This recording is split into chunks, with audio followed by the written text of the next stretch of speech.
नमस्कार मेरे प्यारे साथियों, मेरे प्यारे विद्यार्थियों। आप सबों को हमारे इस चैनल पर हार्दिक स्वागत है। जैसा कि आप लोग जानते हैं, हमारे इस चैनल पर मोटिवेशनल वीडियोज़ आते हैं। तो आज फिर आपके लिए एक मोटिवेशनल शॉर्ट स्टोरी लेके आए हैं। आज की कथा रामू लकड़हारे की कथा है। तो पहले कथा को सुनते हैं और फिर अंत में इस कहानी से हमें क्या सीख मिलती है उसको भी जानेंगे। तो आइए सबसे पहले कहानी सुनते हैं, रामू लकड़हारे की कथा। एक समय की बात है, किसी गांव में एक लकड़हारा रहता था। उसका नाम था रामू लकड़हारा। उसका कार्य था कि वो जंगल में जाता, लकड़ियां काट के लाता, बाज़ार में बेचता और उसे अपने परिवार के लिए आजीविका चलाता। इस प्रकार से रोज़ का उसका धंधा था। रामू लकड़हारे का स्वभाव बड़ा अच्छा था। जब भी वो जंगल में लकड़ी लेने जाता तो वह सूखी लकड़ियों को काटता, हरे पेड़ को नहीं काटता था। जंगल में ही एक झरना था जहाँ लकड़ी काटने के बाद पेड़ के नीचे बैठकर खाना खाता और कुछ आराम कर लेता। उसके बाद वो वापस घर आता था। उसी दौरान उस झरने के पास एक छोटा सा पौधा था जो काफ़ी खूबसूरत उसे लगता था। तो रोज़ वह उस पौधे को पानी दिया करता था। यही उसकी रोज़ की प्रक्रिया थी। लेकिन एक दिन जब वो जंगल में लकड़ी लेने गया तो उसके साथ एक अजीब सी घटना हुई। घटना ये हुई कि उस दिन जब वो लकड़ी लेने गया तो जंगल में लकड़ी काटने के बाद वह पेड़ के नीचे बैठा हुआ था। तभी एक वहाँ पर जिन प्रकट हो गया। जिन ने कहा कि रामू, हम तुम पे बहुत खुश हैं क्योंकि तुम जंगल के हरे पेड़ को नहीं काटते हो, सूखी लकड़ियों को काट कर ले जाते हो और बदले में हरे पौधे को पानी भी देते हो। इसलिए मैं तुम पे बहुत खुश हूँ। मांगो जो वरदान मांगना चाहते हो। आज हम खुश हैं, जो तुम वरदान मांगोगे वह वरदान तुम्हें मिलेगा। इतना सुनने के बाद रामू अचानक से घबरा गया कि क्या वरदान मांगे, कौन सा वरदान मांगा जाए। कुछ देर सोचने के बाद उसने कहा कि जिन महाराज, मैं निर्णय नहीं ले पा रहा हूँ। मैं चाह रहा हूँ कि घर से एक बार जा कर के घर वालों से पूछ लूँ कि हमें क्या मांगना चाहिए वरदान में। तो जिन ने कहा ठीक है, जल्दी से जाओ, पूछ करके आओ, तब तक हम यहाँ इंतज़ार कर रहे हैं। अब रामू वहाँ से भागे भागे घर गया। जब वो घर पहुँचा तो अपनी पत्नी को सारी बात बताया। काफ़ी सोचने के बाद उसकी पत्नी ने कहा कि ऐसा है कि आप अपने लिए एक सुंदर सा रूप मांग लीजिए, हमें काफ़ी खुशी होगी।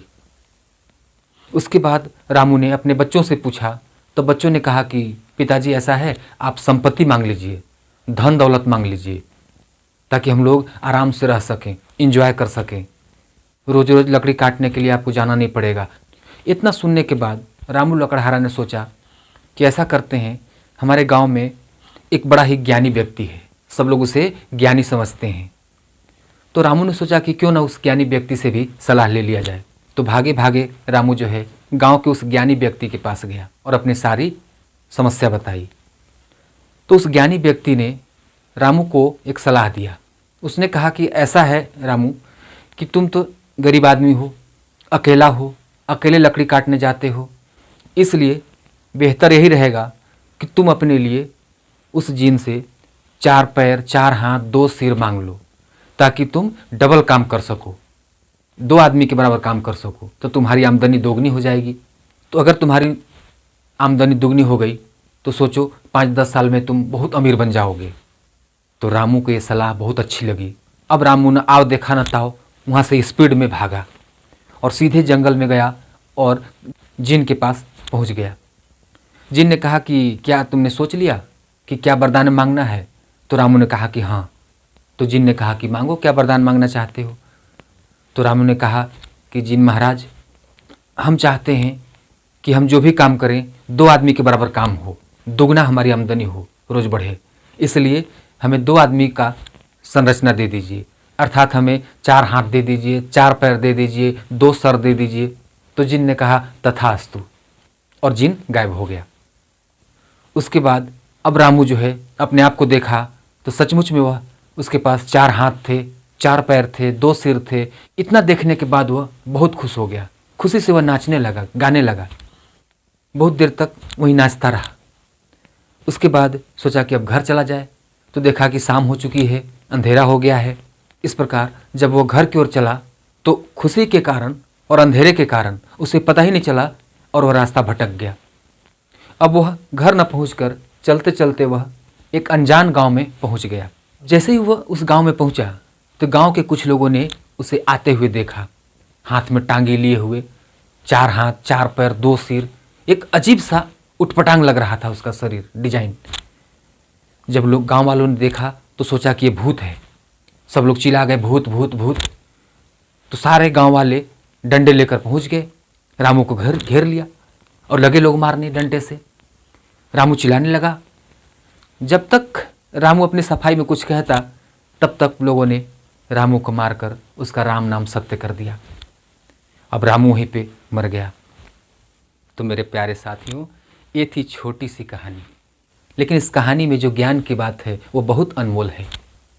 ये कहानी हमें सिखाती है कि यदि आप जगत से सलाह मांगते चलोगे तो वही परिणाम होगा जो रामू लकड़हारे का हुआ। इस दुनिया में करोड़ों अरबों लोग ऐसे हैं जिन्हें पता ही नहीं है कि उन्हें करना क्या है, वो क्या करना चाहते हैं, वो क्या बनना चाहते हैं, उन्हें पता ही नहीं है। जब वो अखबारों में पढ़ते हैं, टीवी पर देखते हैं, सोशल मीडिया पर देखते हैं कि नेताओं का बड़ा मान है तो नेता बनना चाहते हैं। कभी वो देखते हैं कि खिलाड़ी बनने में बड़ा सम्मान है, चर्चा में कोई खिलाड़ी आया तो लगा कि खिलाड़ी बनने में अच्छा है। कभी आईएएस का रिजल्ट आया तो आईएएस टॉपर का इंटरव्यू यूट्यूब पर, सोशल मीडिया पर जब छा जाता है तो विद्यार्थियों को लगता है कि आईएएस बनना ही ठीक है, तो अपना SSC, railway, banking, engineering, medical को छोड़कर आईएएस की ओर भाग जाते हैं। फरवरी में फॉर्म आता है, धड़ाक से फॉर्म भर देते हैं। मई जून में पीटी होता है, पीटी दे देते हैं। जब वो 1-2 बार पीटी फेल हो जाते हैं तब उनको अंदाज़ा लगता है, अपनी औकात का पता चलता है, तब वो फिर निराश हो जाते हैं। फिर वो उस रास्ते को बदल देते हैं। फिर जैसे ही समाज में, जैसे ही सोशल मीडिया पर ये खबर आती है कि डॉक्टर बनना अच्छा है, डॉक्टर का वेतन अच्छा है, तो डॉक्टर बनना चाहते हैं। इस प्रकार वो कभी फेरी वाला, कभी बिस्किट वाला बनने की कोशिश करते हैं। लेकिन जब उस फील्ड में जाते हैं, 2-4 महीना जब उसमें धक्के खाते हैं, तब उन्हें ज़िंदगी की असलियत समझ में आता है कि यहाँ हमारी दाल नहीं गल सकती है, तो फिर वहाँ से भागते हैं। फिर वो दूसरे रास्ते को पकड़ते हैं और फिर कुछ दूर चलते हैं। वो कभी अपने अंतर मन से पूछते ही नहीं हैं कि हम अपनी ज़िंदगी में बनना क्या चाहते हैं, करना क्या चाहते हैं। बस जैसा जगत को देखा वैसे ही भीड़ में पीछे पीछे भागने लगे। जैसे गांव देहात में देखते होंगे, गांव में जब चोर आता है तो लोग चिल्लाते हैं चोर चोर चोर, तो जिधर से आवाज़ आई लोग उधर भाग जाते हैं। इधर से आवाज़ आई तो इधर भाग रहे हैं, इधर से आवाज़ आई तो लोग इधर भाग रहे हैं। चाहे चोर किधर भी हो उससे मतलब नहीं है, गांव वाले जिधर चिल्लाए उधर लोग भाग रहे हैं। और इस प्रकार जिंदगी के इस भागम भाग में उन्हें पता ही नहीं चलता कि कब उनकी आयु 20 से 30 साल हो गई, 30 से 40 साल और 40 से 50 साल हो गया। उन्हें पता ही नहीं चलता। जब वो 40 पार करते हैं तब उन्हें समझ में आता है कि अब तो नौकरी के सारे ऑप्शन ख़त्म, ऑफिसर बन नहीं सकते हैं क्योंकि एज ख़त्म। और इस प्रकार वैसे लोग अंततः निराशाओं के गर्त में चले जाते हैं। लेकिन अगर गौर से सोचा जाए तो इस जगत में प्रकृति हमारे लिए वरदान देने के लिए खड़ी है। जिस प्रकार रामू लकड़हारा को वह जिन जो है वरदान देने के लिए खड़ा था, उसी प्रकार हम सभी के लिए प्रकृति वरदान देने के लिए खड़ी है। वह कहती है कि मांगो, जो तुम मांगोगे वो मिलेगा। एक बार बस सपना तो देखो, एक बार अपने लिए निर्धारित तक करो कि तुम करना क्या चाहते हो, फिर देखना ये प्रकृति, ये ब्रह्मांड, पूरा कायनात तुम्हारे सपनों को पूरा करने के लिए जुट जाएगा। लेकिन दुर्भाग्य ये कि आज सपना कुछ और देखते हैं, कल सपना कुछ और देखते हैं, परसों कुछ और देखते हैं। प्रकृति भी कन्फ्यूज हो जाती है, भगवान भी कन्फ्यूज हो जाता है कि तुम मांगना क्या चाहते हो। पहले तुम खुद डिसाइड करो, उसके बाद मेरे पास आओ। लेकिन हम डिसाइड ही नहीं कर पाते कि हम करना क्या चाहते हैं।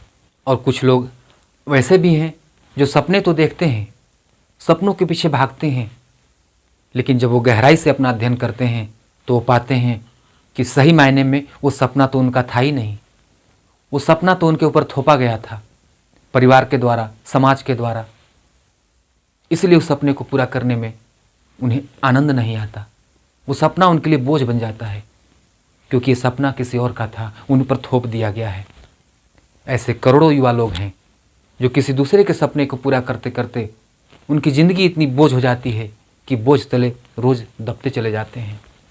तो मेरे प्यारे साथियों, रामू लकड़हारे की कहानी हमें सिखाती है, अगर जगत से सलाह मांगे तो जगत कभी आपका कल्याण नहीं चाहेगा, आपका पड़ोसी कभी नहीं चाहेगा कि आप बड़ा बन जाएं। इसलिए जो सलाह देंगे आपके कल्याण के लिए नहीं होगा, क्योंकि आप करना कुछ और चाहते हैं, सलाह कुछ और मिलेगा।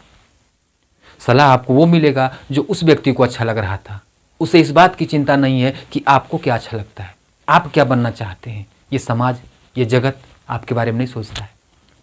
आपसे बेहतर आपको कोई नहीं जानता।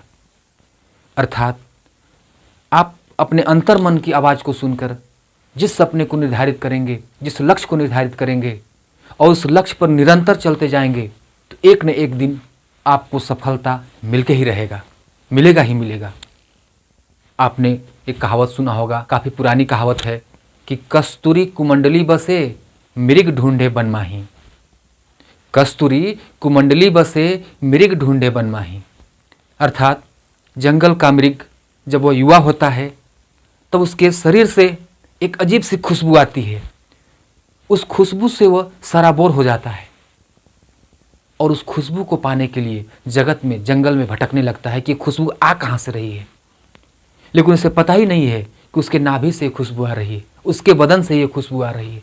वो समझ नहीं पाता और जगत में मारा मारा फिरता रहता है। उसी प्रकार हम आप लोगों के साथ भी ऐसा ही होता है। हम अपनी अंतरात्मा की आवाज़ को नहीं सुनते और इस जगत में जो मुट्ठी भर जो सक्सेसफुल लोग हैं, चंद लोग जो सक्सेसफुल हैं, वो इसलिए महानता के शिखर पर पहुँचे क्योंकि वो लोग अपने मन की बात को सुना, अपने मस्तिष्क की बात को सुना, अपनी अंदर से उठती हुई आवाज़ को सुना और उस रास्ते पर चला। इस दुनिया में डॉक्टर, इंजीनियर, IAS, IPS, वैज्ञानिक, नेता, खिलाड़ी, जो भी महानता के शिखर पर पहुंचा है, उससे पूछ के एक बार देखिए तो आप पाएंगे वह लक्ष्य उसका खुद का निर्धारित किया हुआ था, उसका खुद का चुना हुआ लक्ष्य था। इसलिए कभी उस कार्य को करते हुए उसे काम की तरह नहीं लगा, बोझ की तरह नहीं लगा। उसे वह एंजॉय करते करते कब सफलता के शिखर पर पहुंच गया उसे पता ही नहीं चला। यही जगत का रहस्य है, यही सफलता का रहस्य है। और जो विद्यार्थी इस बात को समझ जाते हैं, जो इंसान इस बात को समझ जाता है, वो एक न एक दिन सफल अवश्य हो जाता है। तो मेरे प्यारे साथियों, आज की कहानी में इतना ही। कहानी कैसी लगी कमेंट करके बताइएगा। अगर अच्छी लगी हो तो लाइक करके इस चैनल को सब्सक्राइब भी कर लीजिएगा। तो आज की वीडियो में इतना ही। मिलते हैं अगले वीडियो में, तब तक के लिए wish you all the best.